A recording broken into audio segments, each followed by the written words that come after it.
BBC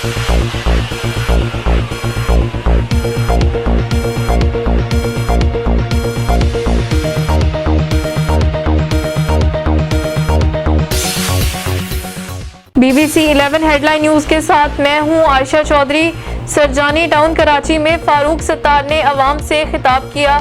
Karachi से हमारे bureau chief Abid Ali Rind की रिपोर्ट के मुताबिक सरजानी टाउन KDA चौरंगी पर अवामी राब्ता मुहिम के सरबराह डॉक्टर मोहम्मद फारूक सत्तार ने अवाम से खिताब किया।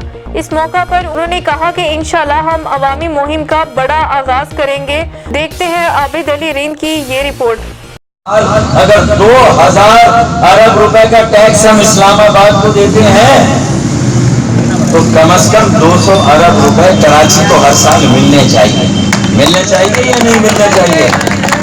मिलने चाहिए नहीं मिलने चाहिए? और खुदा की कसम ये 200 अरब हर साल हमें मिले।